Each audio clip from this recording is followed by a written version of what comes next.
नमस्कार। आज मंत्रिपरिषद में 43 एजेंडों पर निर्णय हुआ है। सबसे महत्वपूर्ण जो एजेंडा है वह है बिहार में युवा आयोग का गठन करने के संबंध में है। युवा आयोग 18 वर्ष से 45 वर्ष युवाएं जो हैं उनसे संबंधित है। इसके लिए एक अध्यक्ष होंगे, 2 उपाध्यक्ष होंगे और 7 सदस्य होंगे। इसमें इस आयोग के द्वारा युवाओं से संबंधित जितने कार्य हैं उसके बारे में विचार करेगी। आयोग में जो लाभ समूह हैं जिनसे संबंधित है वह राज्य के बाहर काम करने वाले, अध्ययन करने वाले बिहार के प्रवासी। युवा आयोग में उच्चतर माध्यमिक शिक्षा प्राप्त करने वाले छात्र, डिग्री पाठ्यक्रम करने वाले छात्र, बेरोजगार युवा, आर्थिक रूप से कमजोर मेधावी छात्र और युवाओं का अन्य कोई समूह जिन्हें आयोग हस्तक्षेप योग्य समझे। तो एक नया आयोग आज सरकार ने नया गठन करने का निर्णय लिया है, वह है युवा आयोग। दूसरा, सामान्य प्रशासन से संबंधित एक बहुत महत्वपूर्ण निर्णय है जिसमें बिहार राज्य के सभी सरकारी सेवा संवर्गों में सभी स्तर के एवं सभी प्रकार के पदों पर सीधी नियुक्ति में राज्य की मूल निवासी महिला अभ्यर्थी को ही 35% क्षैतिज आरक्षण अनुमान्य होगा। इसका मतलब है कि जो मूल निवासी हैं बिहार के महिलाएं, उन्हीं को ही 35% क्षैतिज आरक्षण अनुमान्य होगा। और जो आरक्षण का जो श्रेणी है, अनुसूचित जाति 16 है, अनुसूचित जनजाति 1 है, अत्यंत पिछड़ा वर्ग 18 है, पिछड़ा वर्ग 12 है और पिछड़ा वर्गों की महिलाएं 3 है। तो 50% यही इसका ब्रेकअप। वो तो सेम है, केवल जो मूल निवासी है उन्हीं को ही 35% आरक्षण अभी मान्य होगा। समाज कल्याण विभाग ने एक नई योजना शुरुआत की है जिसमें जो दिव्यांगजन है उन्हें दिव्यांगजन सिविल सेवा प्रोत्साहन योजना का शुभारंभ किया है।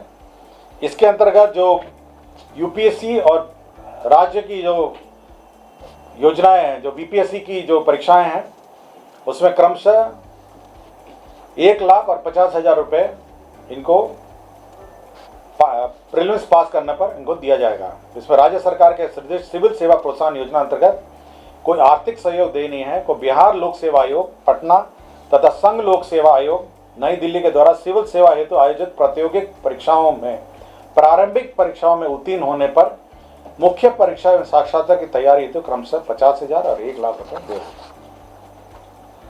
राज्य सरकार ने एक कॉर्पोरेट सोशल रिस्पॉन्सिबिलिटी जो विविध कंपनीज और संस्थाओं द्वारा दे है उसको उपयोग करने के लिए एक CSR पॉलिसी 2025 का गठन किया है और एक CSR सोसाइटी। इसके अंतर्गत जो CSR की राशि विभिन्न कंपनियों द्वारा इन्वेस्ट और निवेश करना पड़ता है और विभिन्न कार्यों पे लगाना पड़ता है, उसको चैनलाइज करने के लिए एक सोसाइटी बनाई गई है और साथ ही साथ एक CSR पॉलिसी भी 2025 की स्वीकृति आज दी गई है। क्या होगा सर? ऊर्जा विभाग के अंतर्गत बिहार नवीन एवं नवीकरण ऊर्जा स्रोतों के संवर्धन, जो भी नवीन एवं नवीकरणीय रिन्यूएबल एनर्जी स्रोत हैं, उसको उपयोग करने के लिए एक नीति बनाई गई है 2025। इसके अंतर्गत किन किन ज़मीनों पे लगने हैं, किस किस भूमियों पे लगने हैं, कैसे इसका चैनलाइजेशन होगा, कैसे इसका पावर परचेजेस होगा, इसके बारे में एक विस्तृत नीति राज्य सरकार ने आज 2025 स्वीकृत किया है। पेट्रोलियम एवं प्राकृतिक गैस विनियमन बोर्ड अधिनियम 2006 के आलोक में स्वच्छ एवं पर्यावरण के अनुकूल ऊर्जा की आवश्यकता के मद्देनजर प्राकृतिक गैस, नेचुरल गैस को विकल्प के रूप में चयनित किए जाने हेतु बिहार शहरी गैस वितरण नीति, जो टाउन में जो शहरी क्षेत्रों में गैस वितरण नीति 2025 की स्वीकृति दी गई है। सिटी गैस डिस्ट्रीब्यूशन नेटवर्क कैसा होगा, क्या होगा, पीएनजी कैसे प्रयोग किया जाएगा, इसके बारे में एक विस्तृत नीति राज्य सरकार ने स्वीकृत की है। अनुसूचित जाति अनुसूचित जनजाति कल्याण विभाग में 720 आसन का एक आवासीय विद्यालय मसानी अंचल चैनपुर और कोलुआ अंचल अधौरा जिला कैमूर में स्वीकृत किया गया। आपको याद होगा कि कुछ दिन पहले जीविका के लिए एक अलग से बैंक का की स्वीकृति दी गई थी। बिहार राज्य जीविका निधि साख सहकारी संघ लिमिटेड एक कोऑपरेटिव बैंक का गठन किया गया था। इसी में शेयर कैपिटल के रूप में 105 करोड़ 105 करोड़ रुपए इसमें निवेश किया गया है और इसके लिए आकस्मिकता निधि से अग्रिम की निकासी की गई है। पशुपालन में जो ग्रुप डी हैं, जो उनकी जो सेवा प्राप्त करने के लिए आउटसोर्सिंग एजेंसी के माध्यम से 58 करोड़ 56 लाख 34,000 रुपये स्वीकृत किए गए हैं। ये 25-26 में पशु चिकित्सा सेवाएं पशु स्वास्थ्य योजना के तहत यह स्वीकृत किया गया है। ग्रामीण कार्य विभाग का एक ब्रिज स्वीकृत किया गया है, पुल, जिसमें समस्तीपुर जिला अंतर्गत कार्य प्रमंडल रोसड़ा अंतर्गत सिंगिया प्रखंड के अधीन करे नदी माहे घाट पर माहे से भटंडी मोड़ पर उच्च स्तरीय आरसीसी पुल निर्माण। इसमें 65 करोड़ 1,61,000 रुपये व्यय होंगे। पथ निर्माण विभाग की अनेक योजनाएं स्वीकृत हुई हैं, जिसमें सबसे महत्वपूर्ण जो योजना है वह पथ प्रमंडल नवादा अंतर्गत हिसुआ बाईपास। हिसुआ आपको याद होगा, हिसुआ नवादा जिले का एक प्रमुख शहर है। इसमें हिसुआ बाईपास की स्वीकृति हुई है। यह करीब 2.9 किलोमीटर का होगा और इसमें 35 करोड़ 29 लाख 35,500 रुपये इसमें व्यय होंगे और अब हिसुआ बाजार में जो जाम लगता था उसको निजात मिलेगा। पथ निर्माण विभाग में समस्तीपुर अंतर्गत मोहिउद्दीन नगर बलुआई से पत्सिया पथ वाया धर्मपुर एवं चकला पथ का चौड़ीकरण और मजबूतीकरण कार्य स्वीकृत हुआ है। इसके अंतर्गत 32 करोड़ 36 लाख व्यय होंगे। पथ निर्माण विभाग में ही मधेपुरा अंतर्गत चांदनी चौक मधेपुरा से पस्तपार NH 106 वाया मुरहो हनुमान नगर, इसकी कुल लंबाई 10.813 किलोमीटर है। इस पथ का चौड़ीकरण मजबूतीकरण कार्य, इसमें 37 करोड़ 69 लाख 46,000 रुपये व्यय होंगे। पथ प्रमंडल बेतिया में बगा सेमरा पथ चयनित 00 से चयनित 14 कुल लंबाई 14 में एक अदद 2/16 मीटर आकार का उच्च स्तरीय आरसीसी पुल स्वीकृत किया गया और इसमें इसी पथ का चौड़ीकरण और मजबूतीकरण कार्य भी किया गया। इसमें 64 करोड़ 50 लाख 33,000 रुपये इसमें व्यय होंगे।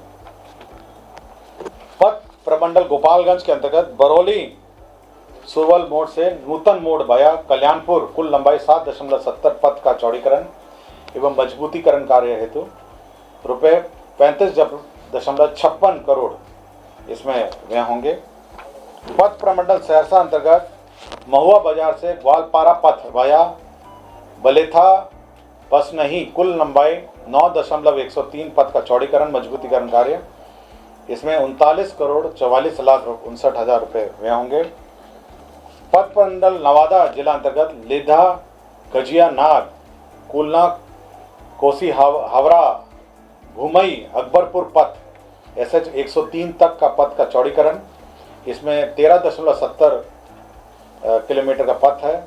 इसमें 69 करोड़ 70 लाख 23,000 रुपये व्यय होंगे। मधुबनी जिला अंतर्गत अंधरा घाटी प्रखंड से बदुआर घाट पूर्वी तटबंध एवं झंझारपुर प्रखंड के खैरा घाट पश्चिम तटबंध के मध्य कमला बला नदी में 39/24 आकार का उच्च स्तरीय आरसीसी पुल निर्माण होगा। इसमें 154 करोड़ 12 लाख 53,000 रुपये व्यय होंगे। पथ प्रमंडल मोतिहारी अंतर्गत माधोपुर बहुरूपिया से दुबोलिया चौक NH 727 किलोमीटर 0.0 से 7 किलोमीटर तक कुल 7 किलोमीटर लंबाई का पथ है। इसका चौड़ीकरण और मजबूतीकरण कार्य किया जाएगा। इसमें 31 करोड़ 70 लाख 52,000 रुपये व्यय होंगे।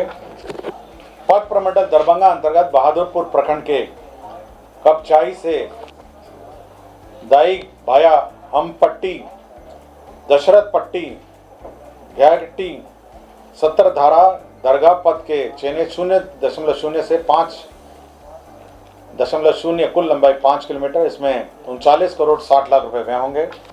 पथ प्रमंडल ढाका में ढाका अंतर्गत चकिया NH 27 मधुबन पथ के किलोमीटर 0.0 से किलोमीटर 10.20 कुल लंबाई 10.20 इसकी सैंक्शन हुआ है। इसमें 38.57 करोड़ का व्यय होगा।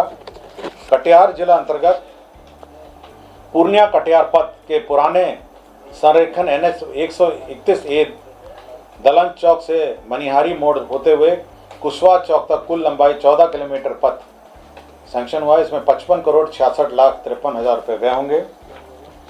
कृषि विभाग में वित्तीय वर्ष 25-26 में चतुर्थ कृषि रोड मैप के अधीन खाद्य एवं पोषण सुरक्षा के अंतर्गत न्यूट्री सीरियल योजना के तहत खरीफ मौसम में मिलेट्स फसल को बढ़ावा देने हेतु मिलेट्स कार्यक्रम के कार्यान्वयन हेतु स्वीकृत कुल 46 करोड़ 75 लाख रुपए व्यय होंगे। कृषि विभाग के अंतर्गत अनियमित मौसम, सूखे, अल्पवृष्टि जैसी स्थिति को देखते हुए फसलों की सिंचाई के लिए डीजल अनुदान की योजना स्वीकृत की गई है। इसमें धान, मक्का, जूट, दलहन, तेलन, मौसमी सब्जी, औषधि और सुगंधित पौधों की सिंचाई के लिए 100 करोड़ डीजल अनुदान के लिए स्वीकृत किया गया है। 25-26 में प्रधानमंत्री राष्ट्रीय कृषि विकास योजना के अंतर्गत रबी में गेहूं बीज विस्थापन दर को वृद्धि करने के लिए 65 करोड़ योजना की स्वीकृति दी गई है। वित्तीय वर्ष 25-26 में प्रधानमंत्री राष्ट्रीय कृषि विकास योजना अंतर्गत रबी दलहन चना प्रोत्साहन योजना को कार्यान्वयन हेतु 30 करोड़ 31,11,000 रुपये इसमें स्वीकृत किया गया है।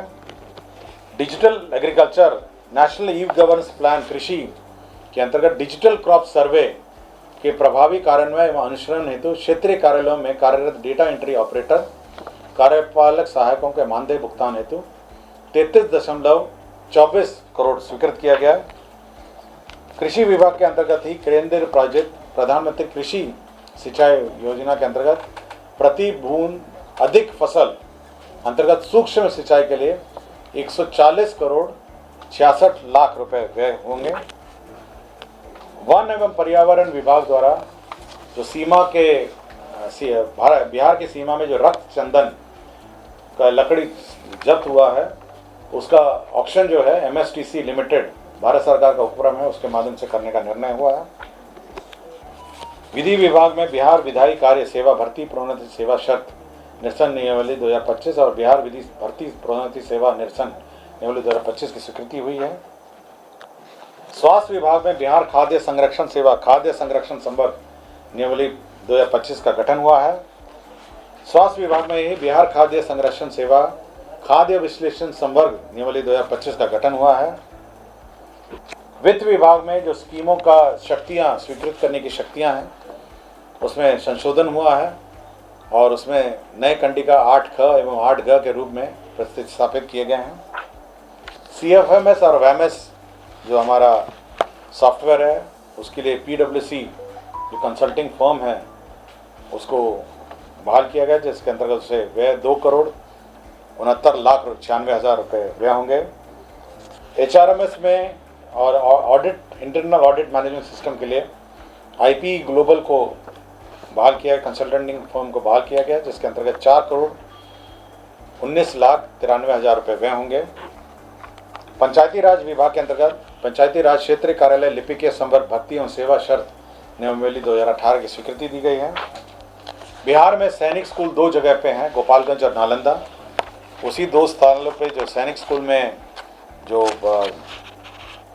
आपका पोषाहार की राशि है वो 43 रुपये से बढ़ा के 105 कर दिया गया है और साथ ही साथ स्थापना व्यय को 3 करोड़ से बढ़ाकर 6 करोड़ कर दिया गया है। बेगूसराय जिला अंतर्गत विशेष सशस्त्र पुलिस 19 बेगूसराय को जमीन दिया गया है। महालेखाकार कार्यालय को गर्दनी बाग में जमीन दिया गया था, पूर्व में स्वीकृत हुआ था, अब वो निःशुल्क करने का निर्णय लिया गया है। गया जिला अंतर्गत डोभी में बिहार सहकारिता प्रशिक्षण शोध संस्था की स्थापना के लिए जमीन दिया गया है। बिहार भवन दिल्ली में 11 नए वाहनों का क्रय का निर्णय लिया गया है। अनुसूचित जाति जनजाति विभाग में प्रखंड से अंचल कुड़न्नी जिला मुजफ्फरपुर में 720 आसन का भवन निर्माण विभाग द्वारा प्राप्त एस्टीमेट के आधार पर 65 करोड़ 80,11,000 रुपये का भीमराव अंबेडकर आवासीय विद्यालय से प्रखंड अंचल भीमराव अंबेडकर आवासीय विद्यालय का निर्माण का स्वीकृति दी है। कुल आज 43 एजेंडा पर निर्णय हुआ है। धन्यवाद।